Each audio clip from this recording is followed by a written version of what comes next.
فراکسیۆنی گۆڕان لەگەڵمانە. کاک عەلی ئەم کاتت باش بۆ چوونی ئێوە لە ئێستادا چییە لەسەر ئەو داواکاریە کە پارتی بەرامبەر بە وەزیرەکان و سەرۆکی پەرلەمانی بزوتنەوەی گۆڕان ئەنجامی داوە و هەروەها ڕاگەیاندراوەکەی بزوتنەوەی گۆڕان؟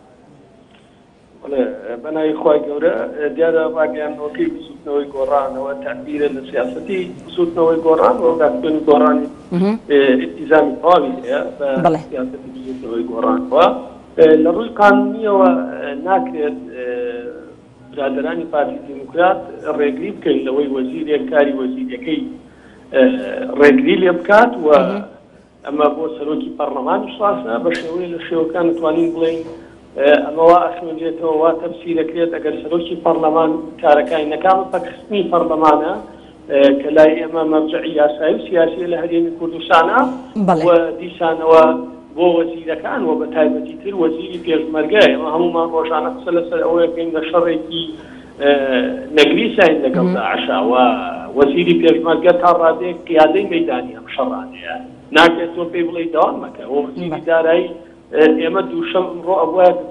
سبەینێ کۆنفرانسێکە بوو ئەعلانی پرۆژەیەکی گەورەی ئیسلاحی استراتیژیەکرا وەزارەتی دارایی بەڵام بەهۆی ئەم دۆخەوە هین کرا واتایەکدا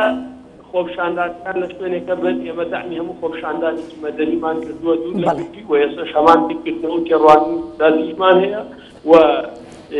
کێشەی 4-5 حزبەکە لەسەر دۆستی سەرۆکایەتی هەرێم لەسەر مێزێکی تر هەبن حکومەت بۆ خزمەتکردنی خەڵکی و وەزیرەکانیش لە بەرەکانی جەک و لە وەزارەتەکانە بۆ خزمەتی خەڵک بەردەوام بن.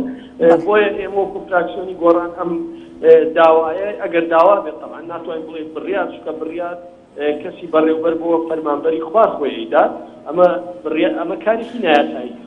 بەڵێ کاک عەلی بڕیار وە بوو سبەی نێدانیشتنی پەرلەمان لەسەر کێشەکانی هەرێمی کوردستان بەڕێوە بچێت بەڵام دانیشتنەکە دواخرا هۆکارەکەی چی بوو بە دیاریکراوی؟ بەڵێ هەر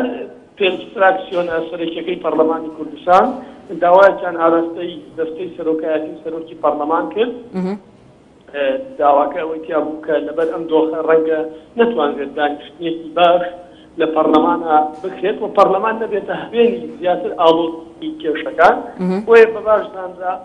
دانیشتنەکە لەم کاتا دواخێ لەسەر داوای هەر پێنج فراکسیۆنی پارتی دیموکرات و بزوتنەوەی گۆڕان و یەکێتی نیشتیمانی و کۆمەڵی کوردستان. بەڵێ کاک عەلی لە ئێستادا وەزیرەکانی گۆڕان شاری هەولێرەیان چۆڵ کردووە؟ من پێم وانیە چۆڵیان کردێت بەڵام زانیاری دەقیقم نییە. بەڵێ عەلی حەمەد ساڵح پەرلەمانتاری کوردستان لە فراکسیۆنی بزوتنەوەی گۆڕان سوپاس بۆ زانیاریەکانت. بەڵێ بەردەوام